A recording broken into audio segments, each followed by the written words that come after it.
नमस्कार दोस्तों। Target with Parminder TGT PGT MLT के समस्त इतिहास से संबंधित छात्रों को आज से इस चैनल पर इतिहास से संबंधित सभी क्वेश्चनों का प्रस्तुतिकरण किया जाएगा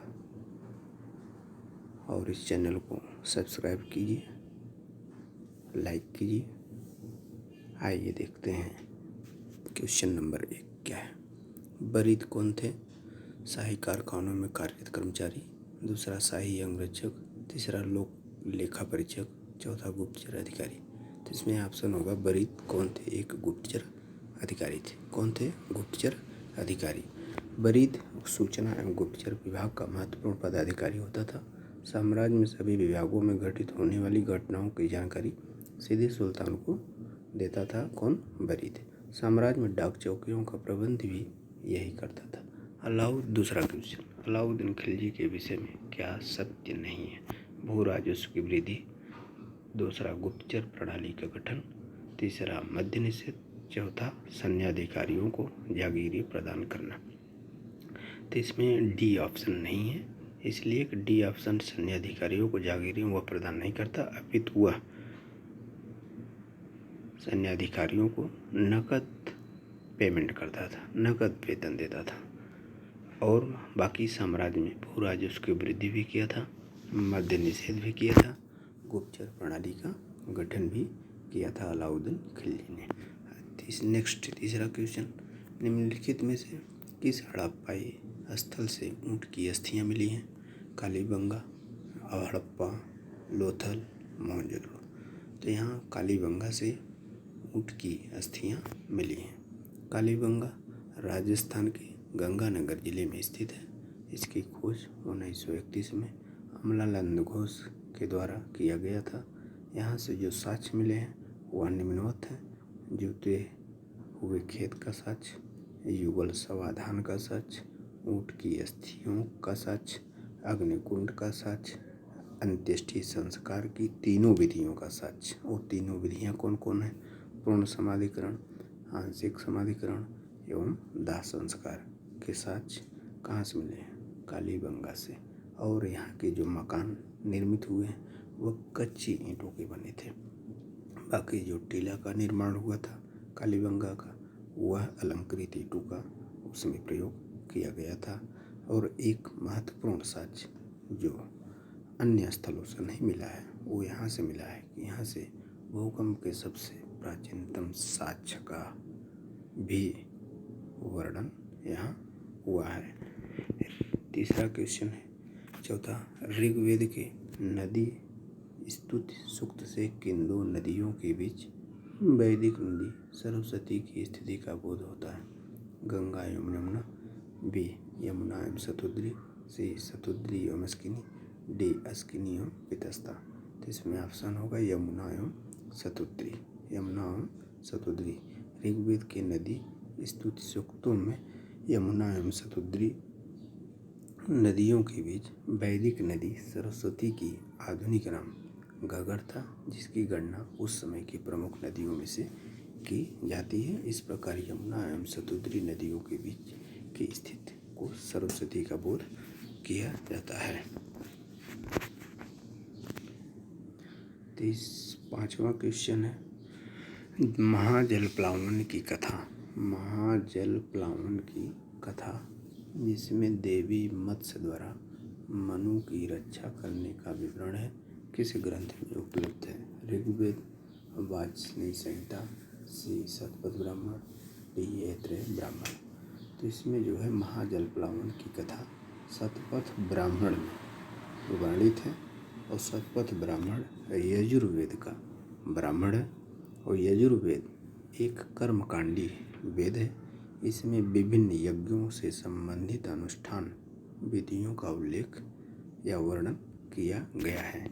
यजुर्वेद वह वेद है जो या पहला वेद है जो गद्य एवं पद्य दोनों में रचित है। यजुर्वेद में 40 अध्याय हैं, 1990 मंत्र हैं और इसके पुरोहित अर्धयुग हैं।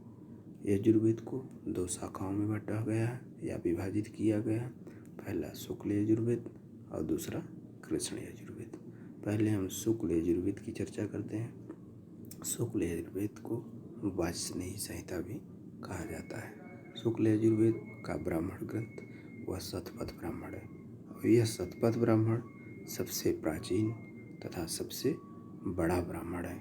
ये भी क्वेश्चन बनता है कि शतपथ ब्राह्मण सबसे प्राचीन ब्राह्मण कौन है, तो शतपथ ब्राह्मण है। और सबसे बड़ा ब्राह्मण कौन है, वो अभी शतपथ ब्राह्मण किसका ब्राह्मण है, यजुर्वेद का ब्राह्मण है। और शतपथ ब्राह्मण के लेखक महर्षि याज्ञवल्क्य जी हैं। ठीक, अब शतपथ ब्राह्मण में वो वर्णन किया गया है। जल प्लावन की कथा का वर्णन है, पुनर्जन्म का सिद्धांत का वर्णन है, पुरुरवा उर्वशी का आख्यान या राम कथा का वर्णन है, अश्विन कुमार द्वारा च्युयन ऋषि को यौवन दान का वर्णन भी शतपथ ब्राह्मण में ही मिलता है। शुक्ल यजुर्वेद को मूलतः दो भागों में विभाजित किया गया, एक कर्ण और दूसरा माध्य नंदिन। अब आते हैं हम कृष्ण यजुर्वेद। कृष्ण यजुर्वेद का ब्राह्मण का नाम तैत्तिरीय ब्राह्मण है और कृष्ण यजुर्वेद मंत्रों का संकलन गद्य में हुआ है, जबकि उधर शुक्ल यजुर्वेद का गद्य और पद्य दोनों में हुआ था, लेकिन कृष्ण यजुर्वेद का सिर्फ गद्य में हुआ है। और इसकी 4 शाखाएं हैं। पहला काटक संहिता, दूसरा कपिस्थल संहिता, तीसरा मैत्रेयी संहिता, चौथा तैत्तिरीय संहिता। अब आते हैं नेक्स्ट क्वेश्चन। निम्नलिखित किस ग्रंथ में इतिहास पुराण को पंचम वेद कहा गया है? निम्नलिखित किस ग्रंथ में इतिहास पुराण को पंचम वेद कहा गया है? पहला है ऐत्रेय ब्राह्मण, दूसरा है बृहदारण्यक उपनिषद, तीसरा छांदोग्य उपनिषद, चौथा कौशिकी। तो इन चारों वेदों के बाद पांचवां वेद छांदोग्य उपनिषद आता है। इसी को पंचम वेद कहा जाता है, अतः विकल्प सी है। सामवेद का यह उपनिषद है और सबसे प्राचीन उपनिषद है छांदोग्य उपनिषद। सबसे प्राचीन उपनिषद है छांदोग्य उपनिषद। सबसे प्राचीन उपनिषद है छांदोग्य। इसमें कुछ क्वेश्चन छोटे में लिखा गया है। इसमें पहला क्वेश्चन है पशुपालन संबंधित है। पशुपालन का संबंध किस काल से है? पशुपालन का संबंध मध्य पाषाण काल से संबंधित है। भारत के 2 सबसे पुराने ज्ञात मध्य पाषाण कालीन स्थल सरायनहर और महदाह है। यदि 3 पूछता है तो सरायनहर, महदाह, दमदमा, ये 3 होंगे और ये तीनों ही स्थल मध्य पाषाण कालीन है। उत्तर प्रदेश के प्रतापगढ़ जिले में स्थित है। तीसरा क्वेश्चन, मानव द्वारा पाला गया पहला पशु कौन है? कुत्ता है। चौथा क्वेश्चन, मानव द्वारा प्रयोग की गई पहली धातु थी तांबा। पांचवा क्वेश्चन, मानव द्वारा प्रयोग में लाई गई पहली फसल कौन थी? वह गेहूँ थी। पहली फसल गेहूँ थी। और छठवां क्वेश्चन, कृषि का प्रथम उदाहरण कहाँ से प्राप्त हुआ? मेहरगढ़ से। अब वर्तमान में खोजा गया है लहुरा देव माना जा रहा है, जो 7000 BC के पहले का है। और क्वेश्चन नंबर 7, कुल्डिहवा का संबंध है चावल के प्राचीनतम साक्ष्य। कुल्डिहवा से चावल का प्राचीनतम साक्ष्य प्राप्त हुआ है। और ये सभी क्वेश्चन एक लाइन के हैं, इसको डायरेक्ट आप रट लीजिएगा और इसको नोट कर लीजिएगा। एग्जाम के पहले हल्का सा देख के जाइएगा, जो कि एक लाइन के भी बहुत क्वेश्चन बने हुए हैं। नेक्स्ट क्वेश्चन 8वां है, बुर्जहोम एवं गुप्त कराल का संबंध किस काल से? तो नवपाषाण काल से संबंधित दोनों स्थल हैं। ये दोनों स्थल जम्मू कश्मीर में हैं। बेलन घाटी से प्राप्त औजार संबंधित है निम्न पूर्व पाषाण काल से। क्वेश्चन नंबर 10, पेबुल उपकरण संबंधित है निम्न पूर्व पाषाण काल से। क्वेश्चन नंबर 11, मानव को आग की जानकारी कब हुई? निम्न पूर्व पाषाण काल में। क्वेश्चन नंबर 12, भीमबेटका का संबंध किससे है? यह एक प्रागैतिहासिक स्थल है जहाँ से चित्रकला का साक्ष्य प्राप्त हुआ है। ये मोस्ट इम्पॉर्टेंट क्वेश्चन है भीमबेटका चित्रकारी के साक्ष्य के लिए। क्वेश्चन नंबर 13, सोहन घाटी का संबंध किससे है? निम्न पूर्वापाषाण युगीन स्थलों से संबंधित है। क्वेश्चन नंबर 14, पूर्वी भारत का प्रमुख नवपाषाणकालीन स्थल कहाँ है? चिराद है। और चिराद कहाँ है? यह बिहार में स्थित है। यहाँ से हड्डी के उपकरण प्राप्त हुए हैं। क्वेश्चन नंबर 15, गिलिंड स्थल का संबंध है आहार संस्कृति से। किससे? आहार या आहार संस्कृति से संबंध है किसका? गुलिंड स्थल से। क्वेश्चन नंबर 16, ताम्रपाषाण मृदभांडों में उत्कृष्टतम मृदभांड मालवा मृदभांड होता है। क्वेश्चन नंबर 17, कुंभकारी प्रारंभ हुई है नवपाषाण काल से।